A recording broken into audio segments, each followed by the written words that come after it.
하시고 성령 충만하신 은혜가 있으시기를 주님의 이름으로 축원합니다. 오늘 말씀을 함께 나누기 전에 오늘 본문이 포함된 역대기의 배경에 대해서 잠깐 짚고 시작하고자 합니다. 역대기는 바벨론 포로로 갖은 고난을 당하다가 희망을 품고 귀환했지만 여전히 고단하고 막막한 자들을 대상으로 쓰여졌습니다. 그들 앞에는 성전 재건과 예루살렘 재건의 사명이 놓여 있었지만 그것이 매우 막막하고 고단한 일이었던 것이죠. 그런 이들에게 쓰여진 책이 역대기임을 우리가 염두에 두고 오늘 말씀을 함께 살펴보기를 소망합니다. 우리 지난주에 사무엘서를 통하여서 시글락에서의 은혜를 나누었습니다. 그리고 오늘은 역대기를 통하여서 그 이후에 있었던 일을 우리가 보고 있는 것이죠. 오늘 본문은 시간상으로는 시글락에서의 은혜 이후로 제법 시간이 흐른 후의 이야기입니다. 시글락과 오늘 본문 사이에 있었던 일은 사울이 길보아 산에서 세 아들과 함께 전사하였고 다윗은 애가를 지은 후 헤브론에서 유다의 왕이 됩니다. 그리고 7년 6개월 후에 온 이스라엘의 왕이 되는 일이 있었습니다. 물론 그 과정에서 다윗은 왕이 되기 위하여 서두르지 않고 하나님의 주권을 인정하며 여전히 기다리는 시간을 가졌고 또 그 기다리는 시간 또한 순탄치는 않아서 내전도 경험해야 했습니다. 그렇지만 그런 모든 과정 속에서 그는 하나님과 동행하는 모습을 보여주었고 하나님의 뜻을 기다리는 인내의 자세를 보여주었던 것이죠. 그리고 마침내 다윗은 하나님의 섭리를 따라 온 이스라엘의 왕이 됩니다. 이때 다윗의 나이가 37세 혹은 38세로 여겨지는 것이죠. 하나님께서 기름 부으신 후 20여 년이 지난 어느 날이었습니다. 다윗의 삶은 믿음으로 하나님의 때를 기다리며 하나님의 신실하심과 주권을 인정하는 삶이었습니다. 그렇게 온 이스라엘의 왕이 된 다윗은 이제 아직까지도 점령하지 못하고 남아있던 여부수 족속의 성 예루살렘을 정복하고 다윗성이라 부르며 수도로 정합니다.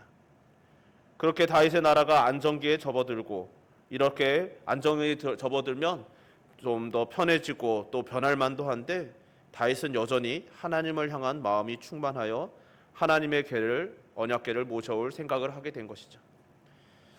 신약을 살아가는 우리에게 언약궤의 의미는 좀 막연할 수 있지만 언약궤는 구약에서 매우 중요한 상징적인 의미가 있었습니다.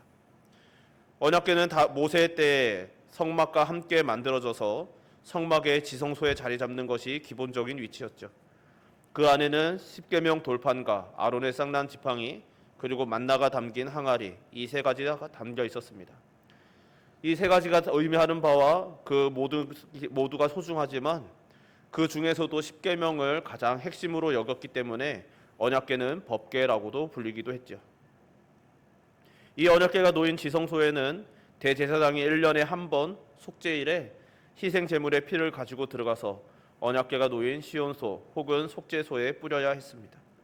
이를 통해 이스라엘은 언약궤 안에 십계명을 통해서 깨달아야만 했던 죄로부터의 속죄함을 얻은 것이죠.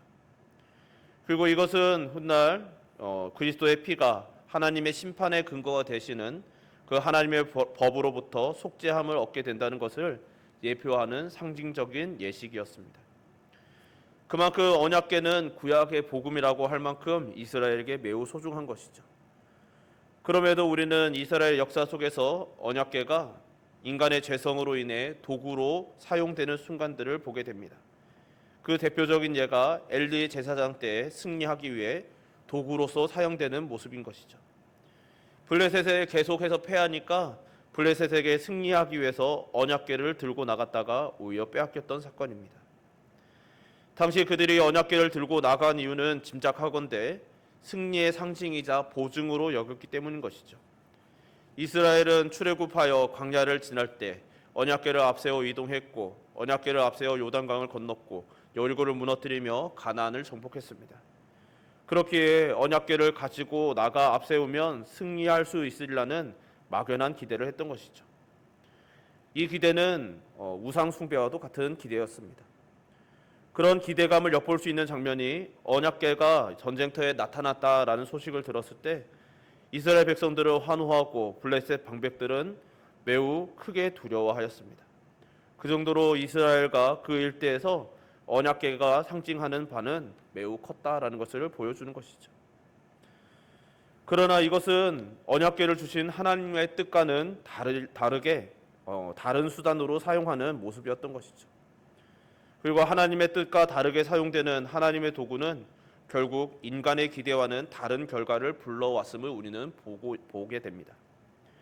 그렇게 언약궤는 블레셋의 손에 잠시 넘어갔다가 하나님의 섭리를 따라 벳세메스로 돌아왔고, 그곳에서 벳세메스 사람들이 열어보고 70명이나 죽는 일이 있었습니다. 이때 특이한 점은 벳세메스는 제사장과 레위인들이 머무는 성읍이었다는 것입니다. 그러니까 이 언약궤를 함부로 열어본 자들은 모르고 열어본 자들이 아니라 알 만큼 아는 자들이 함부로 열어보았다가 죽은 것이죠. 그것에 어떤 의도가 있고 무슨 이런저런 상상의 여지를 붙이는 사람들이 있지만, 확실한 것은 그들도 언약궤를 열면 안 되는 줄 알았지만 열었던 것입니다. 그리고 이것은 당대 이스라엘이 얼마나 하나님을 경솔히 대접하였는지를 상징적으로 보여주는 사건이었습니다. 이후 벳세메스 사람들은 하나님과 언약궤를 마땅히 모셔야 할 제사장들과 레위인들로서의 책무를 저버리고 기럇 여아림의 아비나답의 집으로 보내었고, 그곳에서 방치되었습니다. 이후 사울도 언약궤를 모실 생각은 전혀 하지 않고 오히려 도구로 여겼음을 우리는 사무엘상 14장 등에서 확인할 수 있는 것이죠.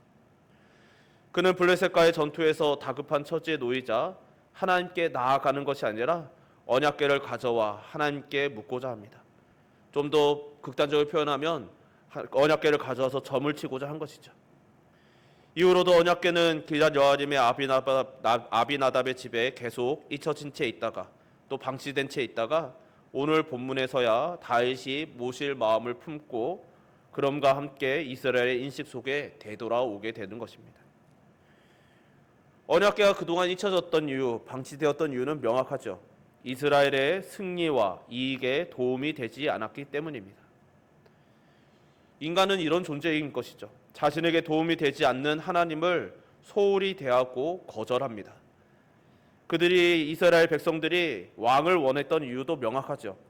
하나님께서 통치하시는 것이 자신들에게 이익이 되지 않는다고 여겼기 때문입니다. 그러니 자신들의 이익에 도움이 될 인간 왕을 원했습니다.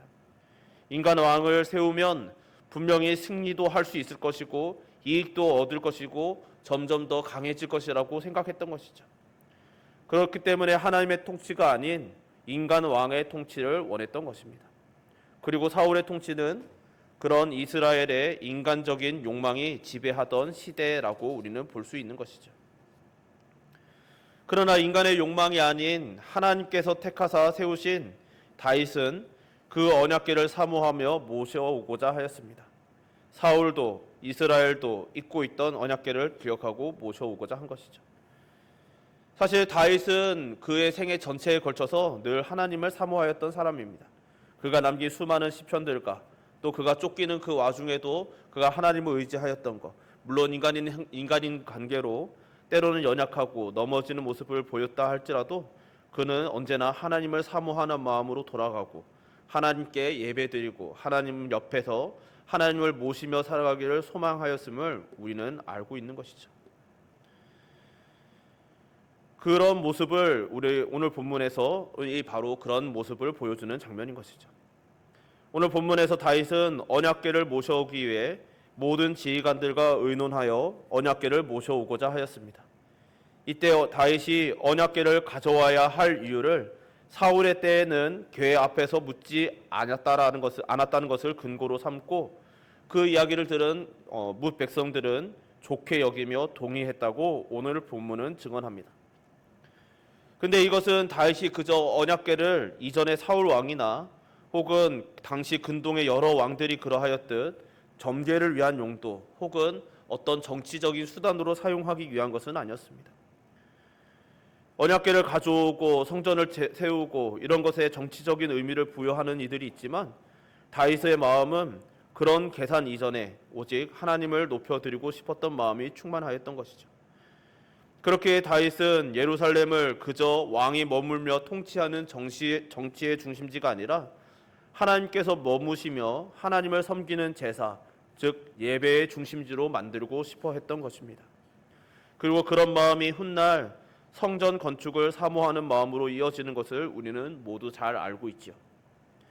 그래서 다윗이 다윗성이라 부르는 이 성에 하나님의 언약궤를 모시고자 한 것은 이 다윗성이라 불리는 이 성이 다윗의 성이 아니라 하나님의 성이고, 다윗의 나라라 불리는 이 나라는 하나님의 나라임을 고백하고 선포하며, 더 나아가 이스라엘의 통치는 하나님께 여쭙고 답을 얻어 이루어져야 한다는 다윗의 고백이 담긴 마음이었고, 그런 결심이며 행동이었던 것이죠.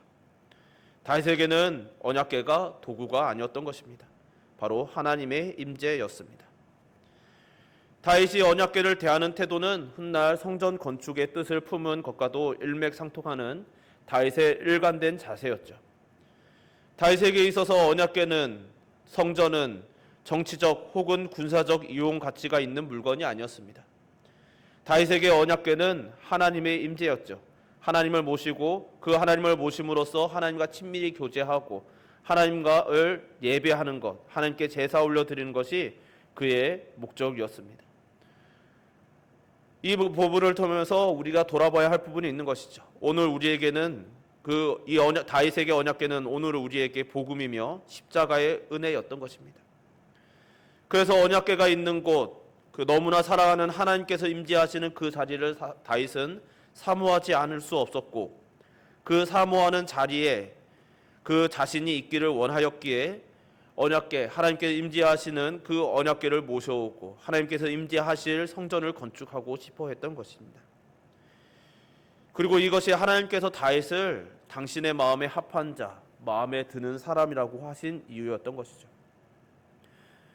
성경은 오랜 세월에 걸쳐 성경은 일관되게 우리에게 말씀합니다. 하나님의 마음에 합한다라는 것은 어떤 제사 혹은 하나님께 어떤 예물을 많이 드리고 어떤 모범적인 답변을 하는 것, 그런 것들에 달려있는 것이 아니라 그 마음의 중심에 하나님이 있는지, 하나님을 모시고자 하며 하나님을 사모하는지, 하나님께 예배 드리는 것이 그 마음의 심중에 있는지, 바로 그 마음에 있었던 것이죠. 오랜 고통의 세월 끝에 드디어 왕이 되고 왕으로서 모든 것을 누릴 수 있었던 다윗이 처음 하였던, 간절히 하고 싶었던 그 일은 무엇이었는가 하니 바로 언약궤를 모시고 하나님 곁에서 살며 하나님께 예배드리며 살고자 하는 것이었던 것이죠. 그렇게 다윗은 왕이 되자마자 바로 언약궤를 모셔오는 일을 먼저 시작했던 것입니다.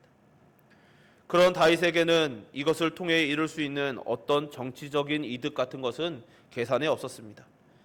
왜냐하면 지금 사람들의 눈에는 다윗이 왕이지만 다윗에게는 언제나 하나님께서 왕이셨기 때문인 것이죠.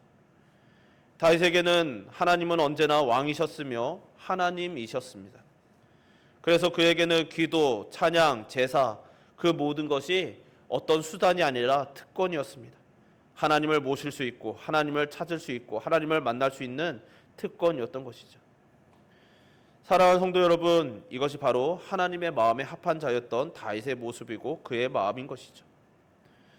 우리는 인생에서 정말 성공과 실패는 왕이 되느냐 못 되느냐로 결정하는 순간들이 많이 있습니다. 우리가 무엇인가 성공을 하고 남들이 보기에 어떤 업적을 이루고 하나님을 위해서 무엇인가 해드리면 그것이 바로 하나님의 마음에 들었다라고 생각하고, 우리의 일이 잘 풀리면 그것이 바로 하나님께서 우리를 사랑하시는 증거라고 생각하는 것이죠.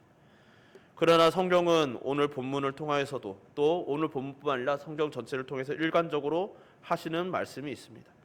우리가 성공하느냐, 우리가 형통하냐, 우리가 무엇인가 업적을 이루느냐, 하나님께 무엇인가를 드렸느냐가 아니라 하나님을 모시고 살았느냐가 중요하다는 것입니다.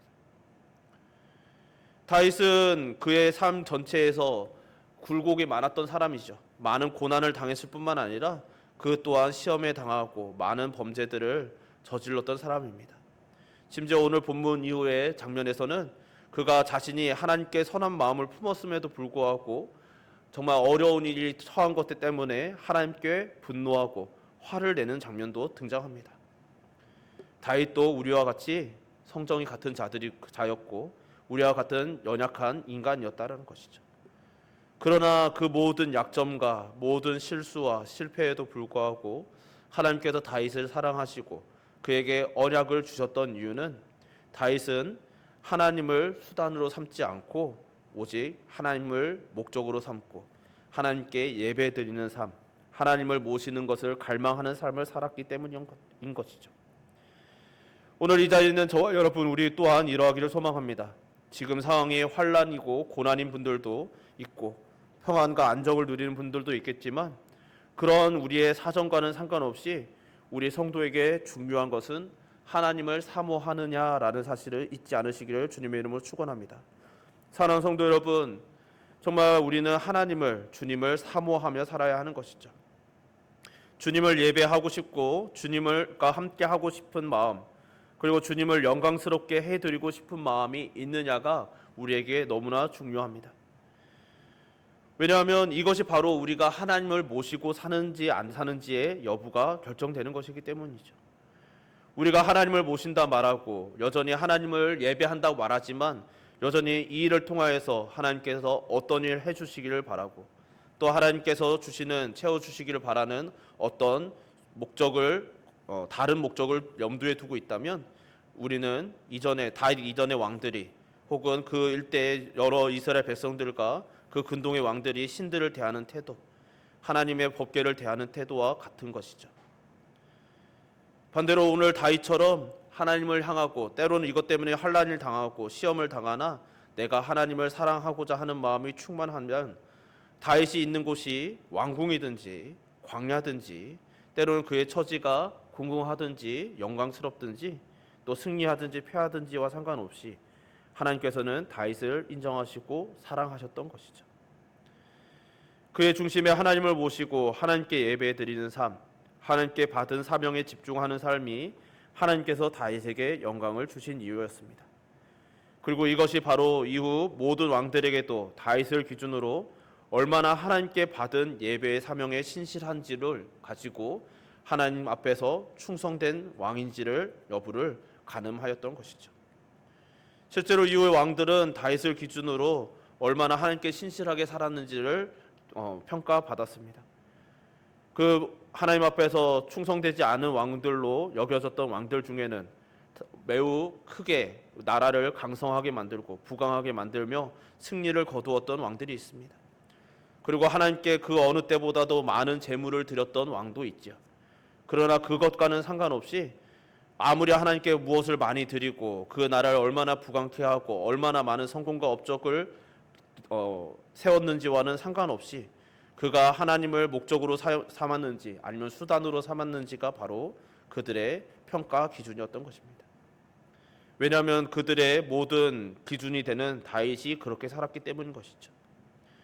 이것은 그저 재물을 많이 드리고 제사를 자주 드리는 것 혹은 얼마나 많은 찬양을 드렸는지 이런 것들 같은 것이 아닙니다. 바로 마음의 중심을 보신 것이죠. 서두에 말씀드렸듯이 오늘 본문은 역대기는 포로 귀환 공동체가 1차 독자입니다. 그들은 이제 성전 포로 귀환을 하고 이제 성전 재건을 앞두고 여러 위협과 어려움 속에서 대체 어떻게 재건을 시작해야 할지 그리고 어떻게 재건해야 할지 그 모든 것이 막막한 상황이었습니다. 성전을 과거의 솔로몬의 성전과 같은 크고 화려하고 웅장하게 지어야 하는지 아니면 자신들의 수준에 맞게 작고 초라하게 지어야 하는지 그 모든 것이 그들에게 고민거리였을 것이고 막막한 상황들인 것이죠. 그런 그들에게 역대기 기자는 다윗의 이야기를 들려주면서 그들이 어떤 마음으로 하나님을 대하며 성전을 재건하고 어떤 공동체를 회복해야 하는지를 보여주고자 한 것입니다. 그들에게 성전이 과거 솔로몬의 성전처럼 화려해야 되는 것이 아니라 그 성전을 재건하는 마음이 다윗과 같이 하나님을 사모하고 하나님을 마음에 모시고 하나님께 예배드리며 살아가고자 하는 그 삶의 자세, 그 마음이 중요하다고 들려주고 있는 것이죠. 그리고 그들이 회복해야 하는 공동체는 그저 성전이 세워져서 성전이 있는 공동체가 아니라 그 성전을 통하여서 하나님을 예배하며 하나님을 모시는 공동체를 회복해야 한다는 것을 보여주고자 하였던 것입니다. 그리고 그 보여주고자 하는 말씀은 시대를 넘어 우리에게 동일하게 말씀하시는 것이죠. 우리가 세워가고 우리가 꿈꾸는 공동체는 어떠한 공동체여야 하는가? 하나님을 사모함으로 모시고 살아가는 공동체인 것이죠. 하나님을 수단이 아니라 하나님을 목적으로 삼고 살아가는 공동체, 그리고 그런 성도, 그런 삶을 살아갈 때 우리의 삶을 통하여 하나님께서는 영광을 받으시고 또 주님의 뜻을 이루시며 우리를 사랑하사 지극히 사랑해 주신다라는 것이죠. 간절히 바라기는 오늘 이 자리에 있는 저와 여러분 우리 모두가 하나님을 사모하며 지극히 사랑하고 모시며 예배하며 살아가는 은총이 충만한 가족들 되시기를 주님의 이름으로 축원합니다. 우리의 예배는 하나님을 사랑하는 예배여야 합니다. 그리고 우리의 예배를 통하여 하나님께서 영광을 받으시고 그것이 우리의 사명이 되고 또 우리의 사모함이 되므로 우리의 기쁨이 예배가 되시기를 또한 주님의 이름으로 축원합니다. 우리 시간 말씀 기억하면서 함께 찬양 한 곡 부르고 기도했으면 좋겠습니다. 우리 예수 피를 힘입어라는 찬양인데요. 우리가 주님 앞에 어떤 마음으로 나아가야 할지를 가사를 생각하면서 함께 찬양했으면 좋겠습니다.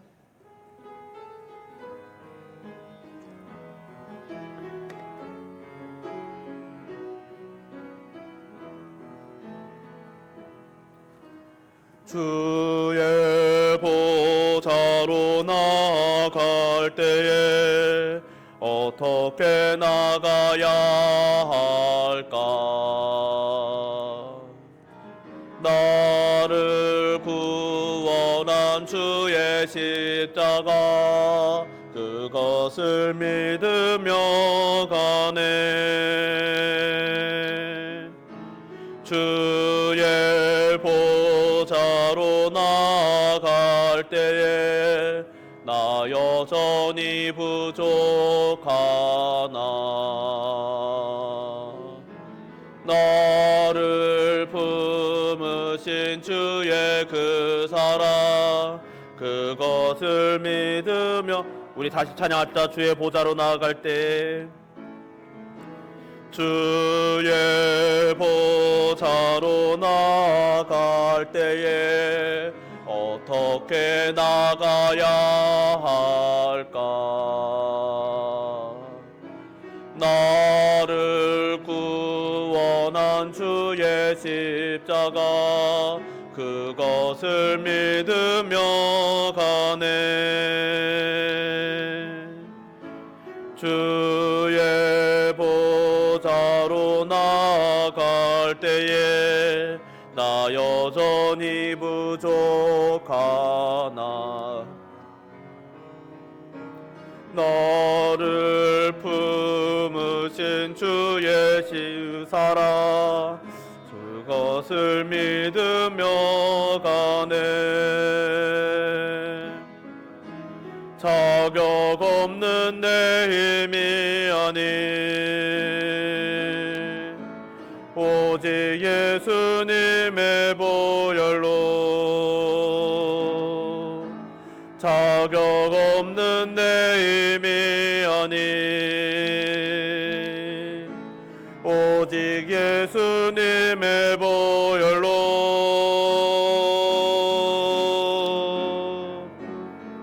십자가의 보혈 완전하신 사랑 힘입어 나갑니다. 십자가의 보혈 완전하신 사랑 힘입어 예배. 십자가의 보혈 완전하신 사랑 십자가의 보혈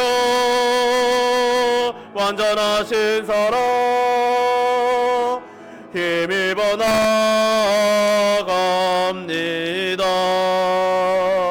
십자가의 보혈 완전하신 사랑 힘입어 예배합니다. 우리 시간 함께 기도합시다. 기도하실 때 우리가 다윗과 같은 마음이 있게 하여 주옵소서.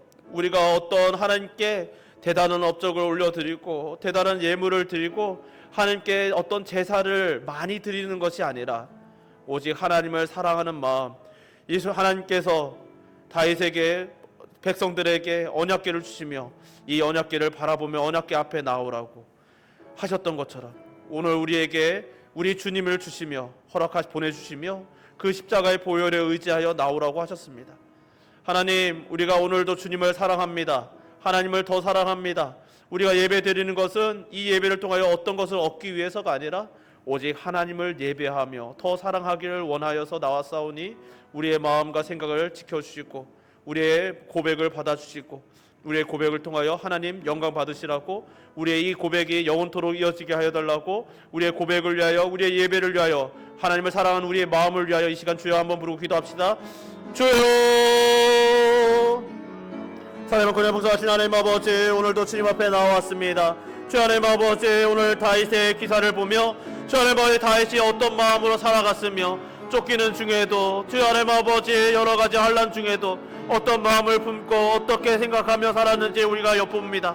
주 하나님 아버지, 그는 언제나 어디서나 하나님을 모시며 살기를 소망하였고 하나님의 곁에 거하며 하나님께 예배드리는 삶, 하나님을 찬양하는 삶, 하나님과 친밀히 교제하는 삶을 사모하였고, 그렇게 하나님을 사랑하였기에 그가 왕이 되고 나서 그가 먼저 한 일이 바로 여호와의 가에 언약궤를 모시는 일이었음을 봅니다.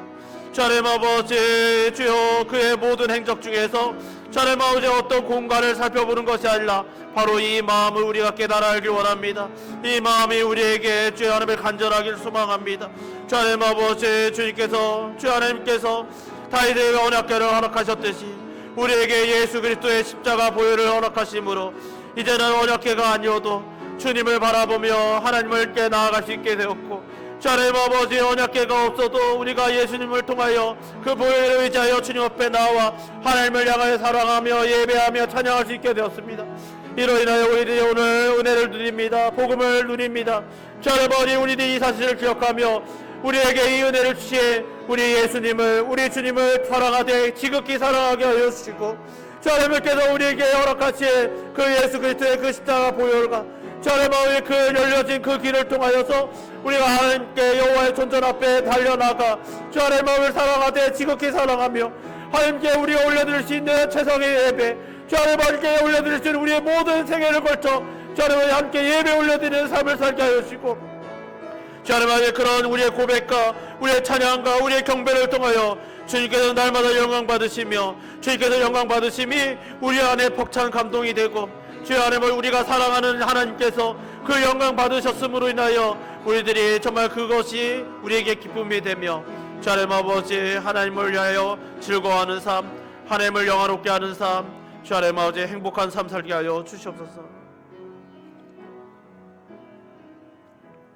사랑의 많으신 하나님 아버지, 오늘도 이렇게 저희들에게 말씀을 허락하여 주시고 하나님께서 사랑하시는 마음, 하나님께서 원하시는 마음이 무엇인지 돌아보게 하심을 감사드립니다.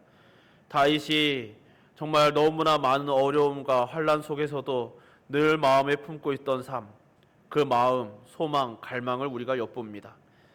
그리고 그 엿봄을 통하여서 우리들을 돌아봅니다.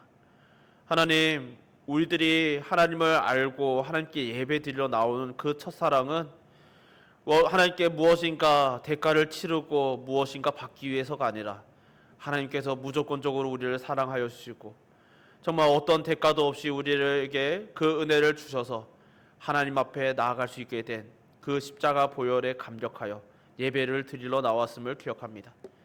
그리고 그 마음을 오늘 다시 한번 선명하게 되새기며 우리가 일평생 이 고백을 놓치지 않고 이 고백을 마음에 품고 하나님을 사랑하는 마음, 주님을 사랑하는 마음으로 예배드리며 살아가기를 소망하오니 우리의 모든 고백을 기억하여 주시고 이 고백을 품은 우리의 마음과 생각을 지키시며 우리의 걸음을 지켜줘서 우리들의 일평생에 걸쳐서 주님 오시는 그날까지 하나님을 예배하며 사랑하는 은총 공동체 되게 하시고 그런 교회와 하나님을 사랑하는 주의 자녀들 되게 하여 주시옵소서.